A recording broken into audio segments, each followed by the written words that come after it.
છેલ્લા એક વર્ષમાં કેટલાક એવા સ્ટોક છે જે 20% 30% સુધી ડાઉન થઈ ગયા છે, પણ મ્યુચ્યુઅલ ફંડના રિટર્ન એટલા ડાઉન નથી થયા. કારણ એકદમ સિમ્પલ છે. શેર બજારમાં જ્યારે તમે રોકાણ કરો છો ત્યારે પર્ટિક્યુલર એક કંપની, બે કંપનીમાં રોકાણ કરો છો, 3 કંપનીમાં રોકાણ કરો છો, અને જ્યારે એ પર્ટિક્યુલર કંપની લોસમાં જાય છે ત્યારે તમારા શેર્સની પ્રાઇસ પણ ડાઉન થતી જાય છે. પણ મ્યુચ્યુઅલ ફંડમાં આવું નથી થતું. જ્યારે તમે મ્યુચ્યુઅલ ફંડમાં રોકાણ કરો ત્યારે તમારા પૈસા પર્ટિક્યુલર એક કંપનીમાં રોકાણ નથી થતા.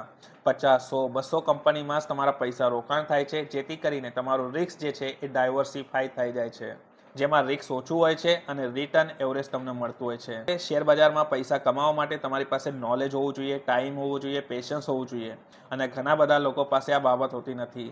અને મ્યુચ્યુઅલ ફંડમાં પૈસા કમાવા માટે ફક્ત પેશન્સ જોઈએ.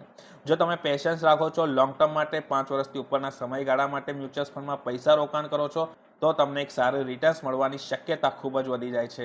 તો શરૂઆત કરો દોસ્તો એક એસઆઈપી મારી સાથે. હું નીતિશ સરદાર તમારી મદદ કરીશ. મારી સાથે મ્યુચ્યુઅલ ફંડની જર્ની સ્ટાર્ટ કરવી છે, તમારી પ્રોફાઇલમાં એક લિંક આપી છે, એના પર ક્લિક કરો, ફોર્મ ભરો. મારા તરફથી તમને કોલ બેક આવશે તમારા મ્યુચ્યુઅલ ફંડ જર્ની માટે.